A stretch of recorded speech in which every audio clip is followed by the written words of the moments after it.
Needs کو لکھاتے ہیں مزید تمام اپنی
ذرا اس سے بآواز بلند درود پڑھ دیں.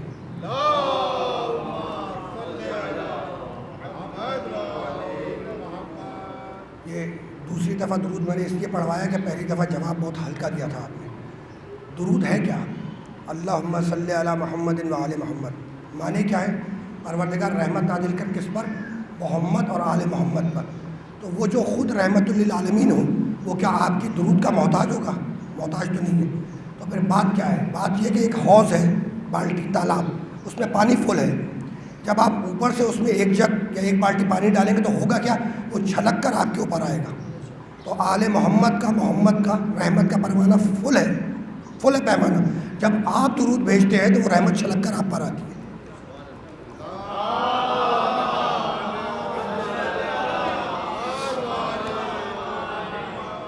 اعوذ باللہ السمیع العلیم من الشیطان اللعین الرجیم.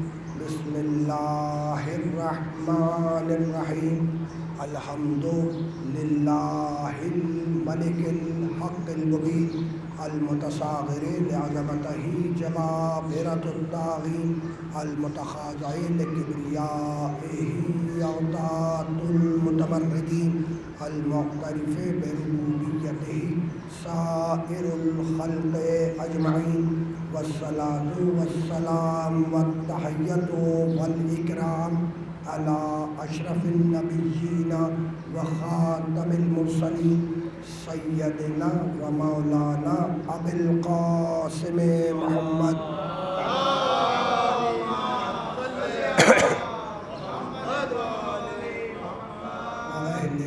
الطیبین الطاہرین المعصومین المظلومین.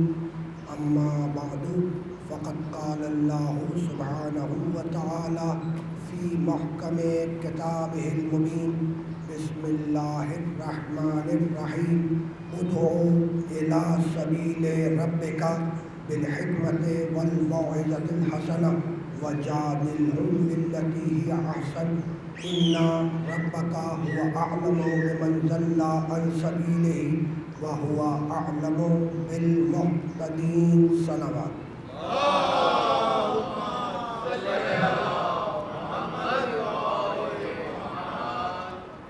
عزیزان محترم، اس مجلس ایثار ثواب کے لیے میں نے آپ حضرات کی خدمت میں سرنامہ کلام میں سورہ مبارکہ نحل کی ایک آیت کی تلاوت کا شرف حاصل کیا. یہ مجلس ایثار ثواب ایک ایسے مرد مومن کی ایثار ثواب کی مجلس ہے جن کی پوری زندگی ذکر محمد و آل محمد سنتے ہوئے گزری. مرحوم جب دنیا سے رخصت ہوئے تو آل محمد کی محبت لے کر رخصت ہوئے. میرے نبی نے فرمایا من ماتا علی حب آل محمد ماتا شہید. جو بھی آل محمد کی محبت پر مرے ماتا شہید، وہ دنیا سے شہید گیا ہے نا. اور شہید کے لیے قرآن مجید نے 2 مقامات پر ارشاد فرمایا کہ خبردار انہیں مردہ نہ کہو، وہ زندہ ہیں اور اپنے رب کی طرف سے رزق پا رہے ہیں. یہ بات بھی اپنی جگہ طے ہے کہ یہ دنیا میں آیا ہے وہ دنیا سے رخصت ہوگا. جو بھی اس دنیا میں آیا ہے وہ دنیا سے رخصت ہوگا. فرض کیجئے کہ خدا نخواستہ کسی کا ایکسیڈنٹ ہوا اور آپ کے پاس ہاسپٹل سے کال آئی کہ جناب وہ صاحب جن کا ایکسیڈنٹ ہوا تھا انتقال فرما گئے. انسان کی فطرت ہے کہ جیسے ہی انتقال کی خبر سنی اس کے دل میں اداس پیدا ہوا، وہ اداس ہوا. ابھی کچھ لمحے گزرے تھے کہ کسی معتبر نے ہاسپٹل سے کال کی اور کال کر کے کہنے لگا جناب وہ صاحب جن کا ایکسیڈنٹ ہوا تھا ان کا آپریشن کامیاب رہا، وہ بچ گئے. جیسے ہی آپ نے سنا کہ جناب وہ بچ گئے، وہ اداسی مسرت میں بدل گئی. کیوں؟ اس لیے کہ ایک معتبر نے کہہ دیا کہ وہ زندہ ہیں، ایک معتبر نے کہہ دیا کہ وہ زندہ ہیں. تو میں نہیں کہہ رہا، کائنات کا سب سے بڑا نبی کہہ رہا ہے کہ جو آل محمد کی محبت پر مرے ماتا شہید، وہ دنیا سے شہید گیا اور شہید زندہ ہے نا. اب عجیب بات یہ ہے کہ جس مقام پر یہ روایت درج ہے، یہ وہ روایتیں ہیں جو علماء اسلام نے لکھی. میں اپنے گھر کی کتاب سے عرض نہیں کر رہا، سب نے لکھا، برادران اہل سنت نے بھی لکھا، برادران اہل تشیع نے بھی لکھا. جس مقام پر یہ روایت درج ہے اسی مقام پر اس سے ملتی جلتی تقریباً 6 سے 8 روایتیں ہیں. ساری روایتیں نہیں پیش کروں گا، 2-3 روایتیں. پہلی کیا میں نے عرض کی، من مات علی حب آل محمد ماتا شہید. نبی نے کہا جو بھی آل محمد کی محبت پر مرے ماتا شہید، وہ دنیا سے شہید گیا. ایک. دوسری روایت میرے نبی نے فرمایا من ماتا علی حب آل محمد ماتا مغفور اللہ. جو بھی آل محمد کی محبت پر مرا ماتا مغفور اللہ، وہ دنیا سے مغفرت کیا ہوا گیا. 2 روایت. تیسری روایت میرے نبی نے فرمایا من ماتا علی حب آل محمد ماتا طائبہ. جو بھی آل محمد کی محبت میں مرے ماتا طائبہ، وہ دنیا سے توبہ کیا ہوا گیا. کتنی روایتیں ہو گئیں؟ کتنی روایتیں ہوئی؟ 3. اب ایک اور سن لیں. رسول کہتے ہیں من ماتا علی حب آل محمد، جو بھی آل محمد کی محبت پر مرے اللہ اس کی قبر کو فرشتوں کی زیارت گاہ بنا دیتا ہے. جو بھی آل محمد کی محبت پر مرے اللہ اس کی قبر کو فرشتوں کی زیارت گاہ بنا دیتا ہے. کس کی قبر کو؟ مومن کی قبر کو. کس کی قبر؟ مومن کی قبر. تو مومن کی قبر تو فرشتوں کی زیارت گاہ بن جائے تو اب وہ جو امیر المومنین بن کے آ جائے. تو اب ظاہر ہے کہ ایصال ثواب کی مجلس ہے، مجھے اس مرحلے پر روکنا نہیں ہے. نبی نے کیا کہا؟ من ماتا علی حب آل محمد. آل محمد کی محبت پہ جو مرے، آل محمد کلیہ کیا دیا؟ آل محمد. جو آل محمد کی محبت پہ مرے ماتا شہید، وہ دنیا سے شہید گیا ہے نا. آل محمد کی محبت ہے نا، اپنی محبت نہیں کہا. اگر کہتے تھے میری محبت تو 73 کے 73 آ جاتے. اس لیے کلیہ دیا کہ اب جو بھی آل محمد کی محبت میں مرے ماتا شہید، وہ دنیا سے شہید گیا. اب ظاہر ہے کہ جو اس دنیا میں آیا ہے وہ دنیا سے رخصت تو ہوگا، اس لیے کہ آیت کہہ چکی ہے کل نفس ذائقۃ الموت. ہر نفس کو موت کا ذائقہ چکھنا ہے. کس کو چکھنا ہے؟ ہر نفس کو. کیا چکھنا ہے؟ موت کا ذائقہ. ذائقے کا تعلق ہے زبان سے، ذائقے کا تعلق ہے زبان سے. اور ذائقہ میٹھا بھی ہوتا ہے، کڑوا بھی ہوتا ہے. ایسا ہے یا نہیں؟ ذائقہ میٹھا بھی ہوتا ہے، کڑوا بھی ہوتا ہے. اور ذائقے کا تعلق ہے زبان سے. تو اگر زبان ذکر علی میں چلے گی تو یقیناً ذائقہ میٹھا ہوگا، اور اگر بغض علی میں تو قبرستان تک چل جائے گا. تو وہی اشر ہوگا جو ماضی میں لوگوں کا ہوتا رہا ہے نا. تو اب رکنا نہیں ہے. آغاز ہے دنیا سے، انسانی زندگی کا آغاز ہے اس دنیا سے. جانا ہے روز آخرت تک. دنیا اور آخرت کے درمیان میں ہمیں زندگی گزارنی ہے اس کی مرضی کے مطابق. اس کی مرضی کے مطابق ہے نا.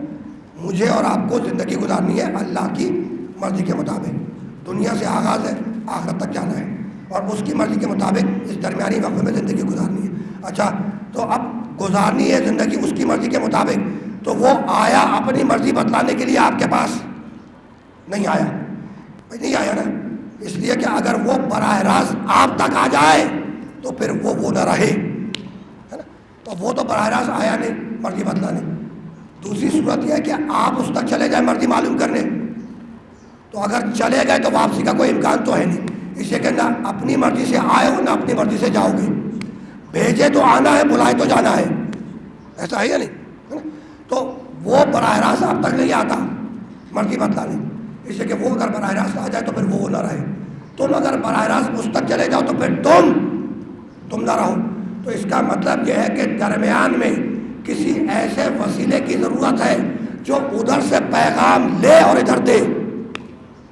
ایسا یہ نہیں کوئی ایسا وسیلہ جو ادھر سے پیغام لے ادھر بندوں کو دے. وسیلہ درمیان میں ادھر سے پیغام لے ادھر دے.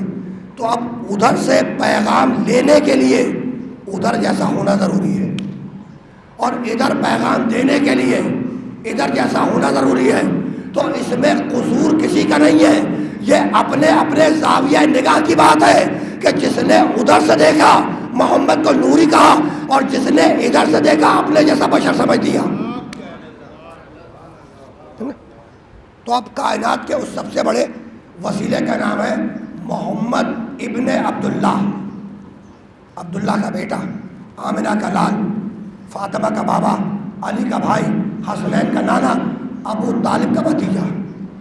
کائنات کا سب سے بڑا وسیلہ. قرآن کے 114 سورے نزل بہ الروح الامین علی قلبک, 14 سورے 114 وہ نبی کے قلب پر نازل ہوئے ہے نا. پہلا سورہ ہے سورہ حمد, دوسرا سورہ بقرہ, تیسرا آل عمران, پانچواں سورہ مائدہ, چھٹا سورہ انعام, ساتواں سورہ اعراف, آٹھواں سورہ انفال وغیرہ وغیرہ. میں نے جس سورہ کی تلاوت کی ایک آیت وہ سورہ نحل کی آیت ہے. سورہ نحل ہے 16واں سورہ اور اس کی 125ویں آیت میں نے آپ کے خدمت میں پیش کی.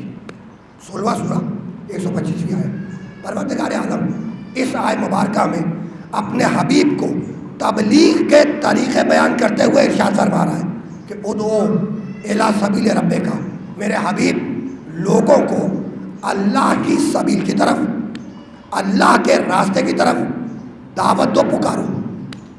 لوگوں کو اللہ کے سبیل کی طرف, اللہ کے راستے کی طرف دعوت دو, پکارو. کیسے پکارو؟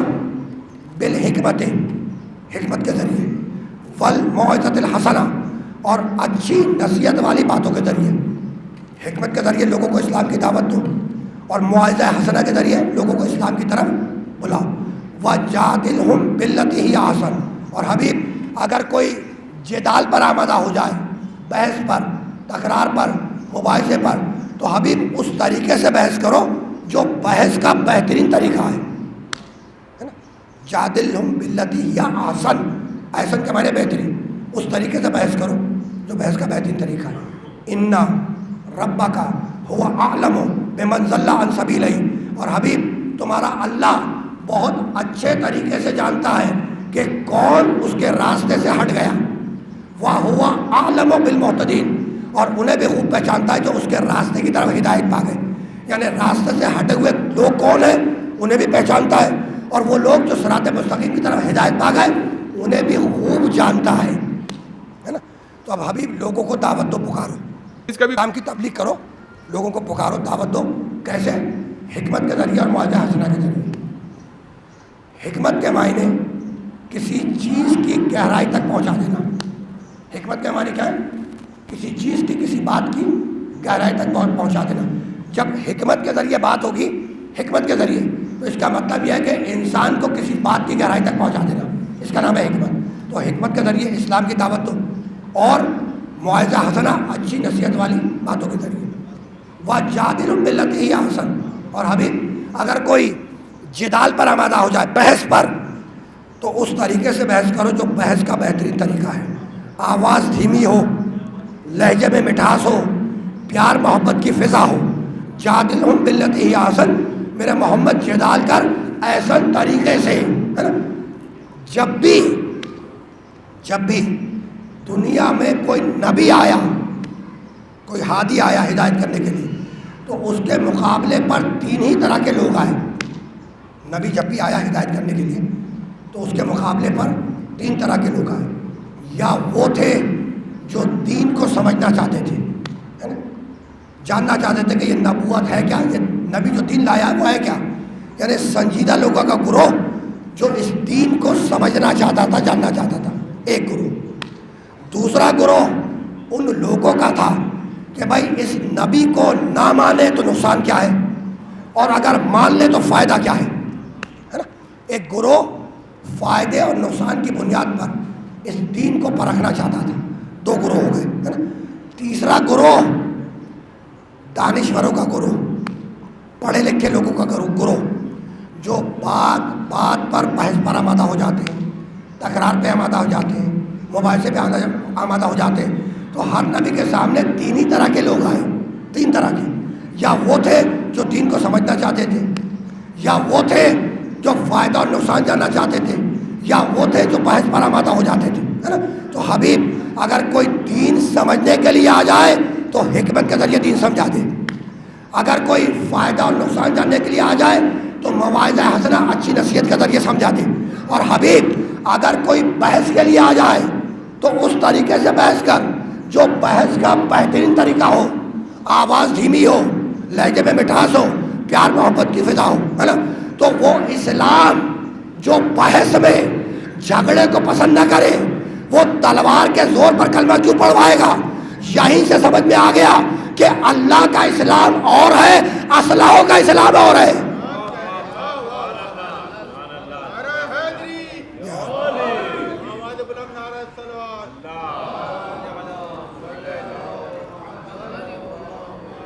یہ بات پہنچ گئی جو پہنچانا چاہ رہا تھا. جادلہم باللتی ہی احسن، ابھی احسن طریقے سے جدال کر، یعنی جو بہترین طریقہ ہو بحث کا اس طریقے سے بحث کر. یعنی یہ کوئی طریقہ نہیں ہے کہ کانفرنس کر کے جو وہ اذان میں جو وہ اعتراض کیا جائے. یہ تبلیغ کا طریقہ نہیں ہے. تبلیغ کا طریقہ کیا اللہ قرآن میں بتاتا ہے؟ جادلہم باللتی ہی احسن، جدال کر احسن طریقے سے. تو یہ بات واضح کرتی ہے فرق کو، دونوں طرف کے فرق کو، ہے نا، کہ اللہ کا اسلام اور ہے، اصلاحوں کا اسلام اور ہے.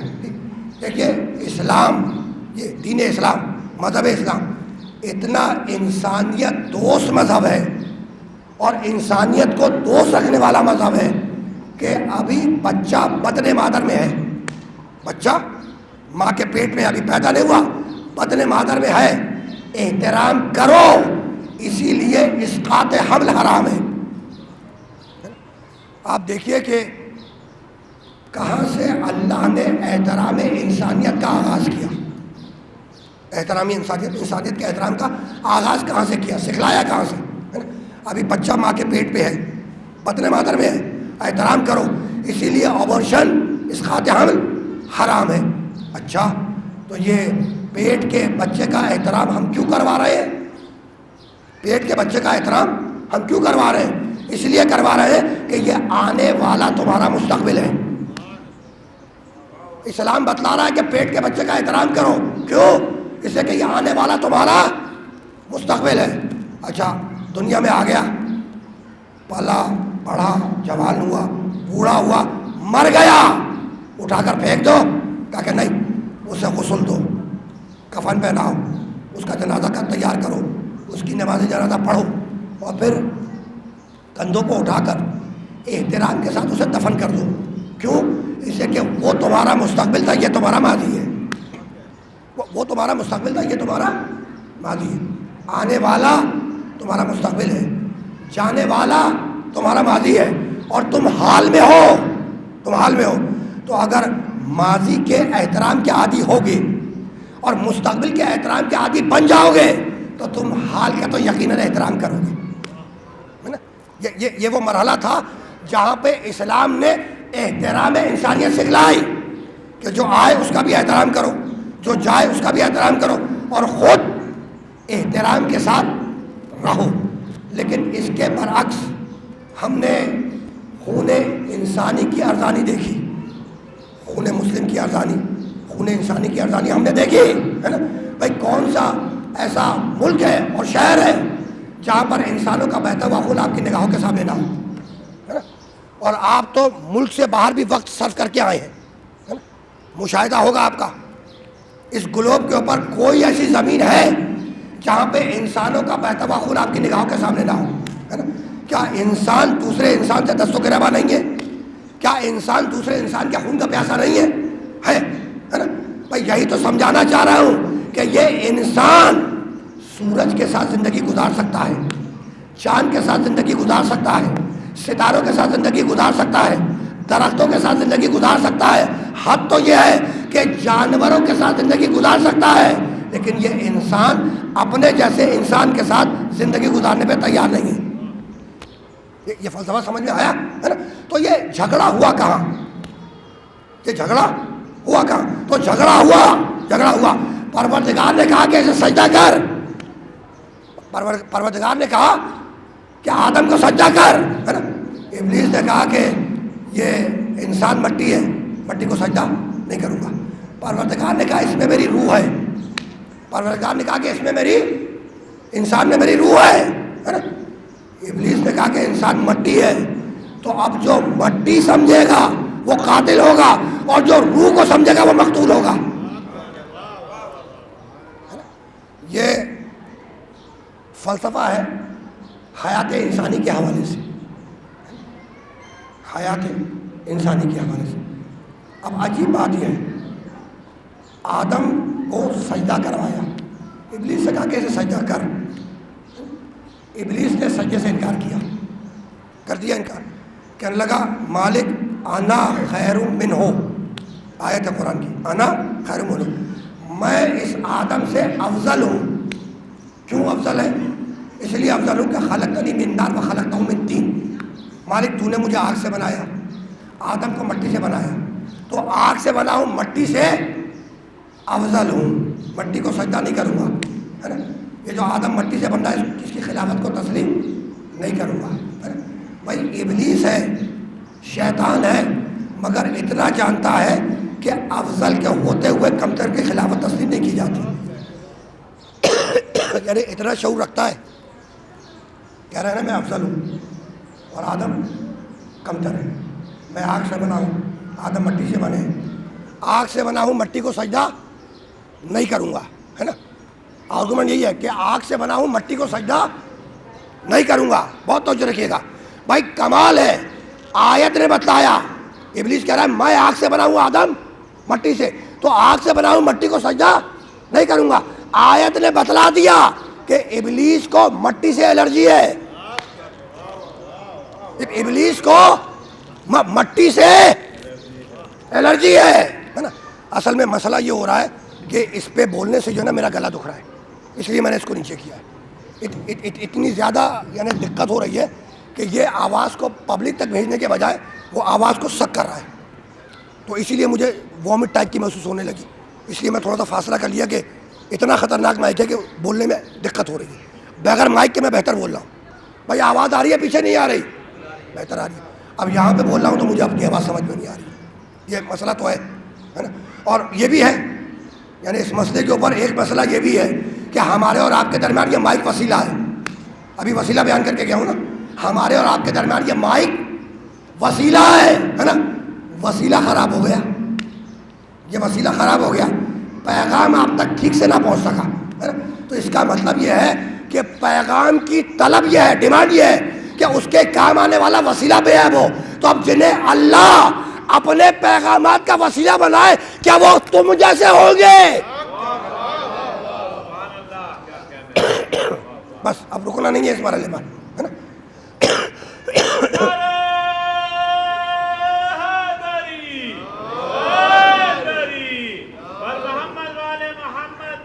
ٹھیک ہے، یہ پانی کا مسئلہ نہیں ہے، اس کا ہے مسئلہ مائک کا ہے نا؟ تو بس رکنا نہیں ہے، اس مرحلے سے آگے جانا ہے، ٹھیک؟ تو ایک طرف احترام انسانیت قرآن مجید نے بتلایا کہ بطن مادر میں احترام کرو، ہے نا؟ اور دوسری طرف ہم نے خون انسانی کی ارزانی دیکھی، ہے نا ایسا؟ تو ہوا کیا؟ ہوا یہ کہ اللہ نے کہا سجدہ کر، کہا کہ مٹی سے سجدہ نہیں کروں گا، پروردگار نے کہا اس میں میری روح ہے، ابلیس نے کہا کہ انسان مٹی ہے، اللہ نے کہا اس میں میری روح ہے، تو اب جو مٹی سمجھے گا وہ قاتل ہوگا اور جو روح کو سمجھے گا وہ مقتول ہوگا، ہے نا؟ اب عجیب بات یہ ہے، کھولو تاریخ اسلام، عجیب بات یہ ہے، انسانیت کا پہلا قتل، انسانیت کا پہلا قتل، ہے نا بھائی؟ آدمیت کا آغاز ہے آدم سے، آدمیت کا آغاز کس سے ہے؟ آدم سے۔ آدم پہلے انسان بھی ہیں اور آدم پہلے نبی بھی ہیں، ہادی بھی ہیں، ہے نا؟ یعنی کمال ہے، یعنی پہلے ہی انسان کو ہادی بنا کر بھیجا، پہلے ہی انسان کو ہادی بنا کے بھیجا، ہے نا؟ مالک درمیان سے ہدایت اٹھا دیتا، سلسلہ ہدایت کو درمیان سے شروع کر دیتا. یہ پہلے ہی انسان کو ہادی بنا کے کیوں بھیجا؟ تو اگر درمیان سے ہادی بھیجتا، ہادی اٹھاتا، تو وہ جو پہلے کے انسان تھے وہ روز قیامت کہہ سکتے تھے کہ بھائی ہمارے پاس ہدایت پہنچی نہیں. اس لیے ضروری تھا کہ پہلے ہی انسان کو ہادی بنا کے بھیجیں، ہے نا. تو آدم سے آدمیت کا آغاز، آدم پہلے نبی، ہے نا. اور عجیب بات یہ ہے، پہلے نبی ہے آدم، ہے نا، لیکن آدمی کے گھر میں آدم کے ایک بیٹے نے دوسرے بیٹے کو قتل کر دیا. آدم کے ایک بیٹے نے دوسرے بیٹے کو قتل کر دیا. نبی کا گھر ہے، نبی کا گھرانہ ہے، وحی الہی کی آمد ہے، فرشتوں کی آمد و رفت ہے، لیکن اسی گھر میں ایک قاتل ہے، دوسرا مقتول ہے نا. تو فقط گھر اچھا نہیں بنایا کرتا. یہ بات واضح ہوئی ہے نا. اچھا، تو قابیل نے حابیل کو قتل کر دیا، قابیل نے حابیل کو قتل کر دیا. یہ انسانیت کا پہلا قتل ہے، اس سے پہلے کوئی قتل نہیں تھا. آدمیت کا آغاز آدم سے، اور انسانیت کا پہلا قتل قابیل نے حابیل کو قتل کر دیا. کیوں کیا؟ قرآن مجید میں بھی واقعہ موجود ہے، تاریخ قرآن میں بھی ہے نا، تاریخ اسلام میں بھی ہے. تو ہوا یہ مختصر کہ حابیل اور قابیل میں یہ طے ہوا کہ دونوں اپنی اپنی قربانی راہ خدا میں پیش کریں گے. اللہ کو حابیل پہ قربانی پیش کرے گا، قابیل بھی، ہے نا. اور جس کی قربانی اللہ نے قبول کر لی وہ اللہ کو زیادہ پیارا ہوگا، زیادہ محبوب ہوگا، ہے نا. دونوں نے اپنی اپنی قربانیاں پیش کی. حابیل دمبیاں چراتا تھا. حابیل کیا چراتا تھا؟ دمبیاں. تو اس نے جو تر و تازہ دمبیاں تھیں نا، تر و تازہ دمبیاں، وہ قربانی کے لیے راہ خدا میں پیش کی. قابیل گھاس بھوس جمع کرتا تھا، تو اس نے جو ویسٹیج مٹیریل ہے اس کو لپیٹا اور راہ خدا میں قربانی کے لیے پیش کر دیا. دوسرے دن جب دیکھا گیا تو پتہ چلا کہ اللہ نے حابیل کی قربانی قبول کر لی اور قابیل کی قربانی رد کر دی. جب قابیل کی قربانی رد ہو گئی تو قابیل کو غصہ آیا، ہے نا. اچھا، جانتے کیوں غصہ آیا؟ وہ جس نے سجدہ آدم سے انکار کیا تھا، سجدہ آدم سے انکار کیا نا اس نے، ابلیس نے. تو اللہ نے کہا تھا فخرج منہا انکا رجیم، فخرج get out, go to hell, فخرج get out, go to hell, دفع ہو جا، انکا رجیم، تو رجیم ہے. وَإِنَّ عَلَيْكَ اللَّعْنَةَ إِلَىٰ يَوْمِ الدِّينِ، اور تجھ پر قیامت تک اللہ کی لعنت رہے گی، ہے نا. نکلا بارگاہ خدا سے، نکلا، کہنے لگا مالک جا تو رہا ہوں، جا تو رہا ہوں، وقت معلوم تک کی مہلت دے دے، ہے نا. اچھا، مہلت کیوں مانگ رہا ہے؟ کہنے لگا لَأَقْعُدَنَّ لَهُمْ صِرَاطَكَ الْمُسْتَقِيمَ، مالک وقت معلوم تک کی مہلت دے دے، اب میں جا تو رہا ہوں، تیری صراط مستقیم پر بیٹھ کر لوگوں کو گمراہ کروں گا، ہے نا. لَأَقْعُدَنَّ لَهُمْ صِرَاطَكَ الْمُسْتَقِيمَ، مالک صراط مستقیم پر بیٹھ کر لوگوں کو گمراہ کروں گا. تو کہاں گمراہ کرے گا؟ صراط مستقیم پر بیٹھ کر، ہے نا. صراط نام ہے راستے کا، مستقیم نام ہے سیدھے کا. صراط مستقیم کے معنی سیدھا راستہ، ہے نا. ابلیس کہہ رہا ہے میں لَأَقْعُدَنَّ لَهُمْ صِرَاطَكَ الْمُسْتَقِيمَ، میں صراط مستقیم پر بیٹھ کے گمراہ کروں گا، اور راستے پہ بیٹھ کے گمراہ کروں گا، تیرے راستے پر، ہے نا. راستہ چلنے کے لیے ہوتا ہے، بیٹھنے کے لیے نہیں. تو اب جو راستے پہ چلے گا وہی منزل تک پہنچے گا، اور جو راستے پہ بیٹھ جائے گا خطرہ یہی ہے کہ وہ ابلیس کے حملے کے زد پہ آ جائے گا. یہ پہنچی بات. دیکھیں، یہ وہ باریکیاں ہیں قرآن مجید کی جو بیان نہیں کی جاتی، ہے نا. یہ وہ باریکیاں ہیں جو قرآن مجید کی جو بیان نہیں کی جاتی. اور بھائی بیان اس صورت میں کی جائیں گی جب قرآن آدمی خود پڑھے گا تو دوسرے کو سنائے گا نا.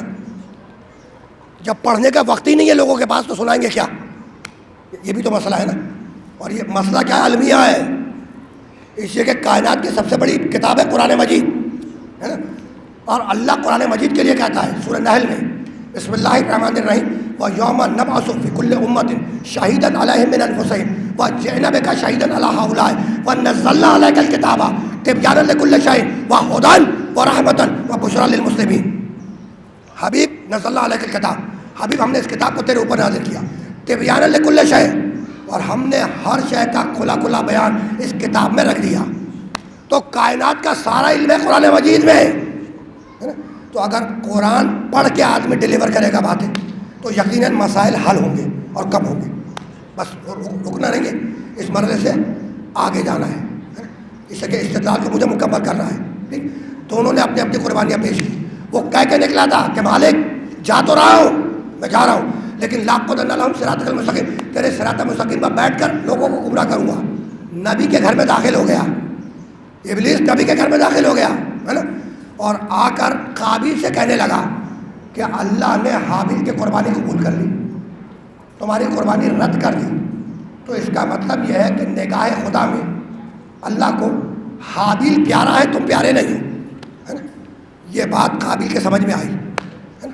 اس لیے کہ گمراہوں کا مشیر جو ابلیس ہے ہر زمانے میں، اس نے بہکایا کہ یہ بات تو ٹھیک کہہ رہا ہے کہ حابیل کی قربانی قبول ہو گئی، میری رد ہو گئی، تو اللہ کو حابیل زیادہ پیارا ہے، میں زیادہ پیارا نہیں ہوں.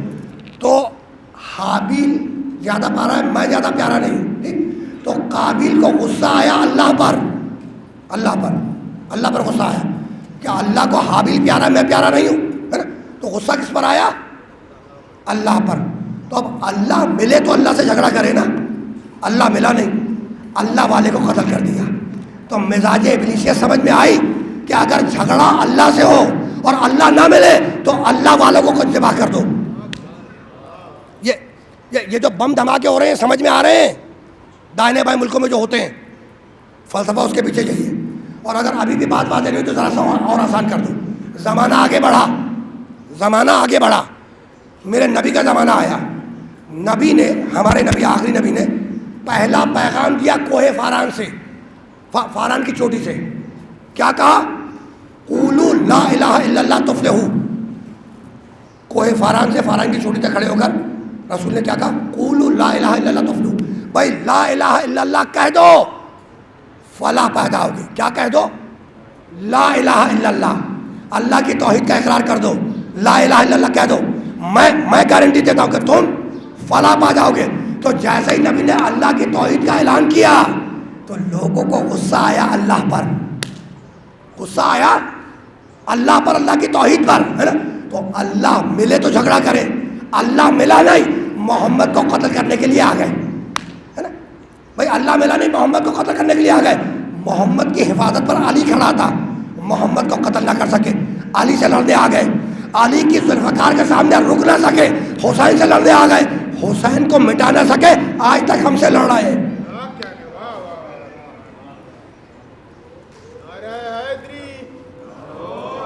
بس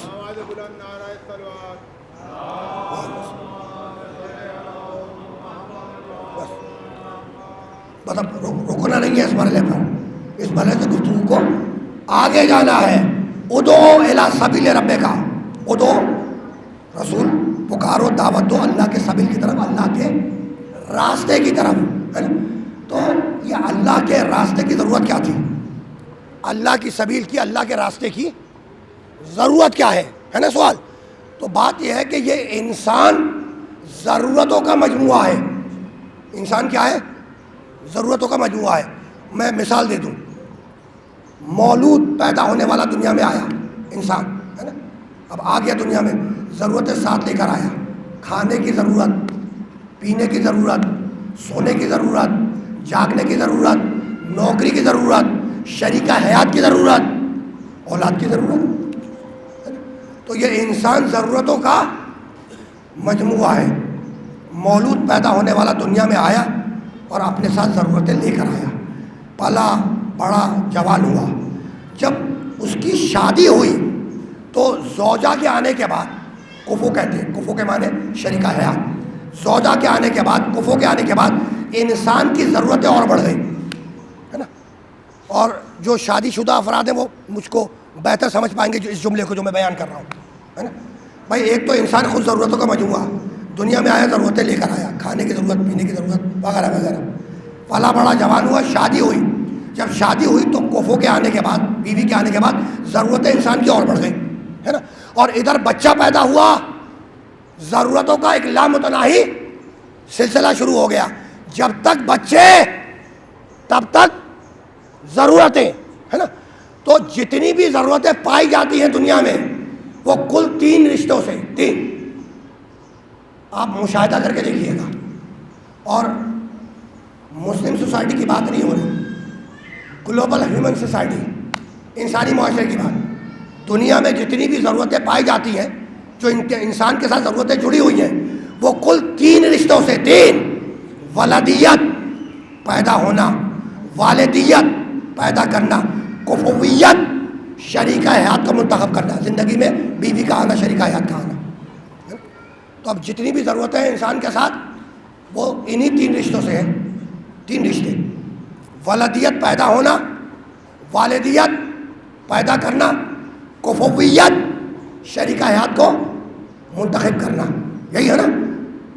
کتنے ہو گئے رشتے؟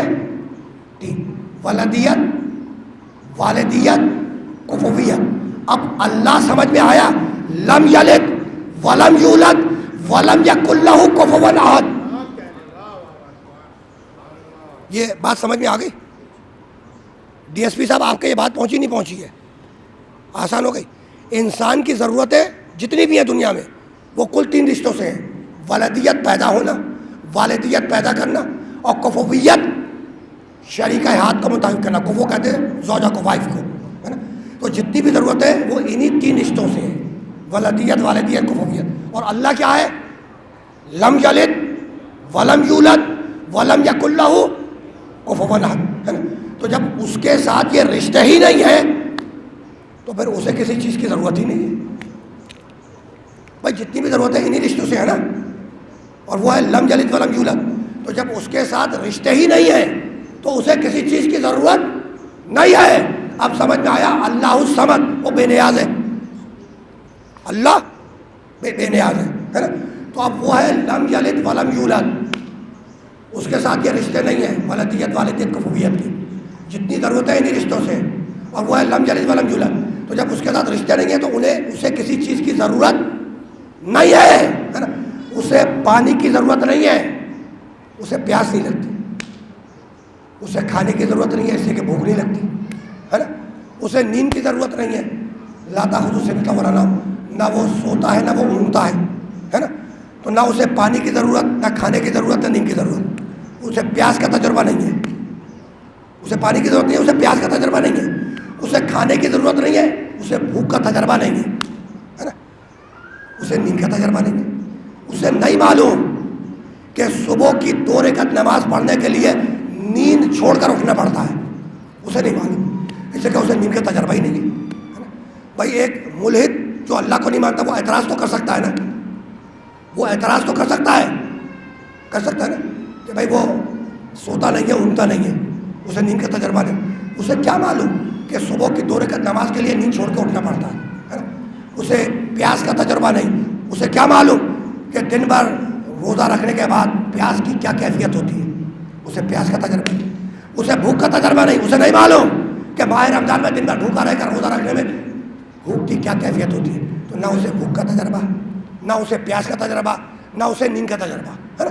تو جب اسے کسی چیز کا تجربہ ہی نہیں ہے تو پھر اس کے احکامات میرے لیے کیوں؟ بھائی جب اس کو کسی چیز کا تجربہ نہیں ہے تو پھر اس کے احکامات میرے لیے کیوں؟ میں تو نہیں مانوں گا، ہے نا؟ یا تو تجربہ کرے جو کہ کر نہیں سکتا، بھائی یا تو تجربہ کرے جو کہ کر نہیں سکتا۔ کیوں؟ اس لیے کہ جو چیز تجربے میں آئے گی وہ مشاہدے میں آئے گی، جو مشاہدے میں آئے گی وہ آنکھ کی رینج میں آئے گی، جو آنکھ کی رینج میں آئے گی اس کا جسم ہوگا، جس چیز کا جسم ہوگا وہ محدود ہوگی، اور اللہ محدود نہیں ہے، اللہ محدود ہے نا؟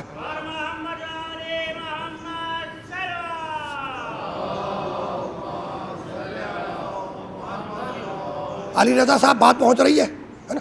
اللہ بھائی وہ اللہ ہی کا جو آنکھ کی رینج میں آ جائے، اللہ نگاہوں کی رینج میں نہیں آتا، یہ کلیہ سمجھ لیں کہ جو چیز نگاہ کی رینج میں آئے گی اس کا جسم ہوگا وہ محدود ہو جائے گی، ہے نا؟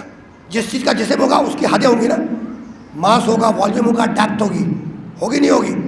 تو جس چیز کا ماس، والیوم، ڈیپتھ وغیرہ ہوگا وہ جسم رکھے گا، جہاں جسم آئے گا وہاں پہ حدیں ہوں گی، محدود ہوگی، حدیں آ گئی محدود ہوگی، اور اللہ محدود ہے، اللہ نگاہوں کی رینج میں نہیں آتا، ہے نا؟ تو اب یہی سوال ہے کہ اسے نہ بھوک کا تجربہ، نہ پیاس کا تجربہ، نہ نیند کا تجربہ، اسے نہیں معلوم کہ صبح کی نماز کے لیے 2 رکعت پڑھنے کے لیے نیند چھوڑنی پڑتی ہے۔ تو جب اسے کسی چیز کا تجربہ نہیں تو پھر اس کے احکامات میرے لیے کیوں؟ بھائی میں تو نہیں مانوں گا، یا تو تجربہ کرے جو کہ کر نہیں سکتا، یا پھر ایسا بھیجے جس کا تجربہ اس کا تجربہ کہلائے. یا تو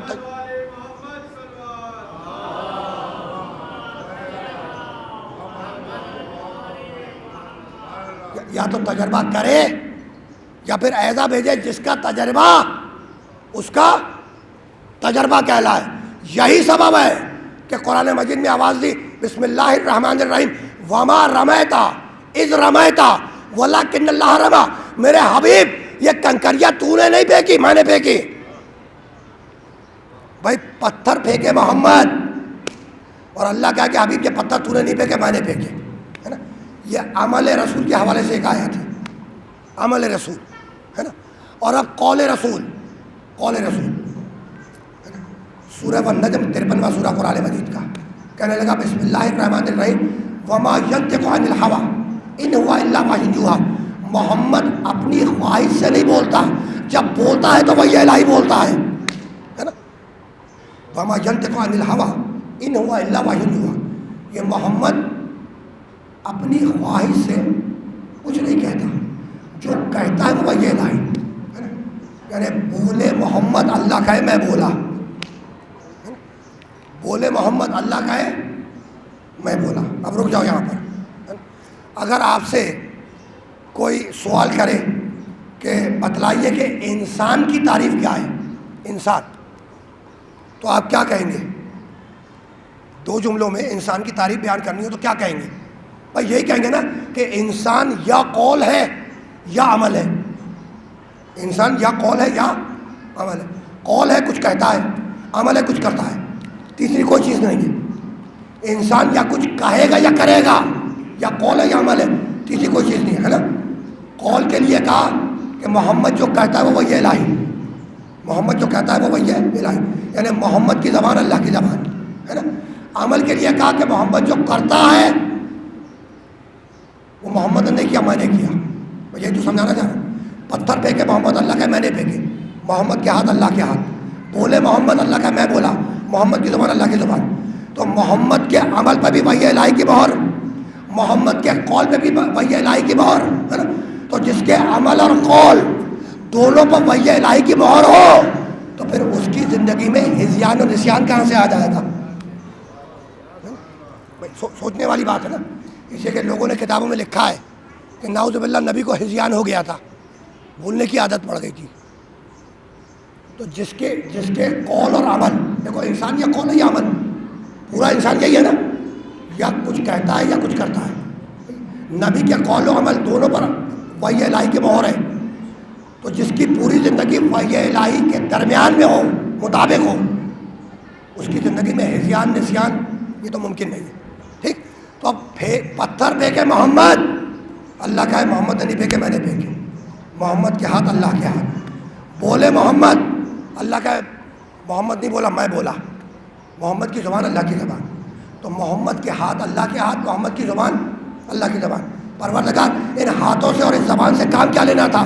کہا بھائی اس دن دیکھنا جب ہاتھوں پہ بلند کرے گا اور زبان سے کہے گا من کنت مولا ہو فہذا علی المولا.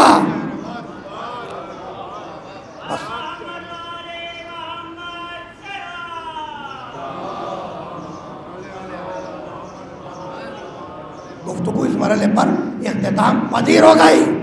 علی کی مولایت کا اعلان ہوا، آیت آئی الیوم اکملت لکم دینکم واتممت علیکم نعمتی ورضیت لکم الاسلام دینا.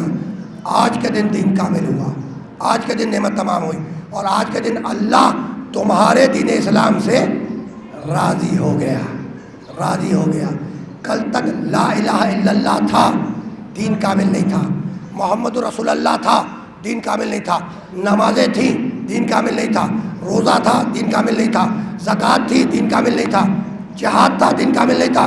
ادھر علی ولی اللہ کا اعلان ہوا، دین بھی کامل ہو گیا، اللہ بھی راضی ہو گیا، ہے نا. تو دین کامل ہوا اعلان ولایت علی سے، اور دین کی حفاظت ہوئی خون حسین ابن علی سے. بس گفتگو اس مرحلے پر اختتام پذیر ہو گئی. حفاظت دین کیسے ہوئی؟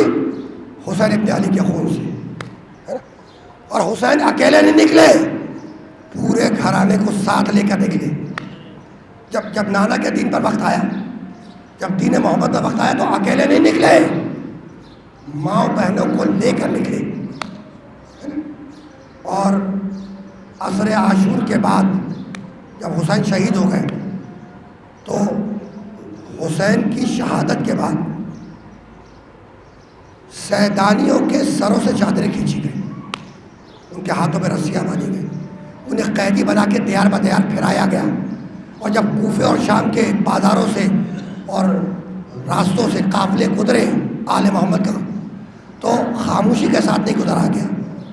یہ آواز لگائی جا رہی تھی کہ یہ محمد کی نواسیاں جا رہی ہیں, یہ فاطمہ زہرا کی بیٹیاں جا رہی ہیں.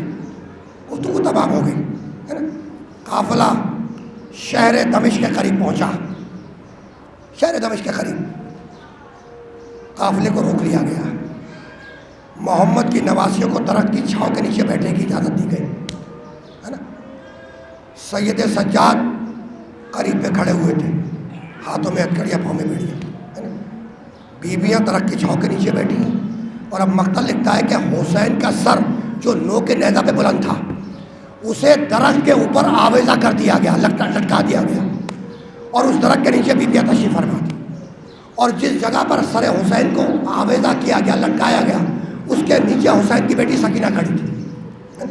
ایک مرتبہ چوک در چوک لوگ داخل ہوئے, کثیر تعداد میں آئے اور اس درخت کے نیچے کھڑے ہو گئے جس پر حسین کا سر لٹک رہا تھا. ہر آنے والا سر حسین کو دیکھتا اور دیکھنے کے بعد اس بچی سے پوچھتا کہ یہ سر کس کا ہے نا.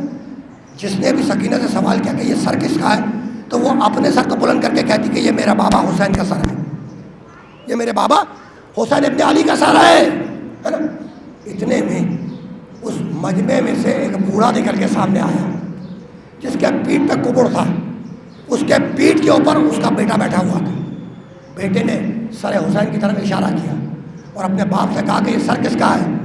کہا کہ یہی تو وہ شخص ہے جس نے ہمارے امیر کے خلاف خروج کیا ہے نا.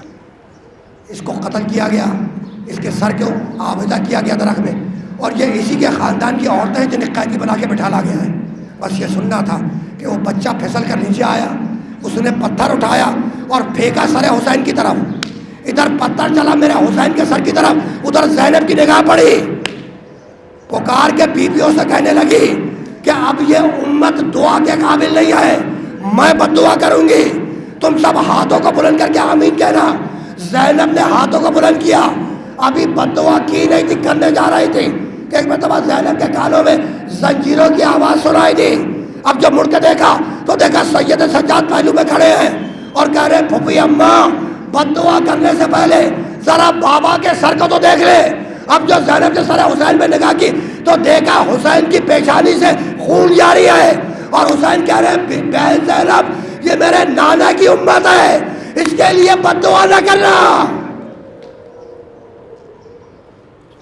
وَسَيَعْلَمُ الَّذِينَ ظَلَمُوا أَيَّ مُنقَلَبٍ يَنقَلِبُونَ رَبَّنَا تَقَبَّلْ مِنَّا إِنَّكَ أَنْتَ السَّمِيعُ الْعَلِيمُ. مرحوم کے لیے ایک سورہ فاتحہ سید توقیر حسین ابن سید واجد حسین زینی.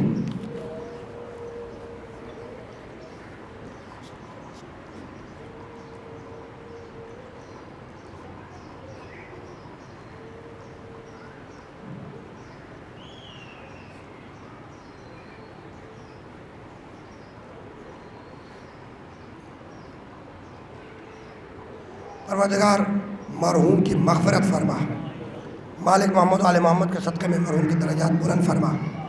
پروردگار مرحوم کو محمد و آل محمد کے در کی غلامی عطا فرما, ورثہ کو صبر جمیل عطا فرما. پروردگار ہمیں محمد و آل محمد کے بتائے ہوئے اصولوں پر زندگی گزارنے کی توفیق عطا فرما. جو علیل ہیں انہیں شفاء کاملہ عطا فرما, جو بے اولاد ہیں انہیں صالح اولاد عطا فرما. امام زمانہ کے ظہور میں تعجیل فرما. درود پڑھ دے محمد و آل محمد. اللہم صلی علی محمد و آل محمد. اللہم صلی علی محمد و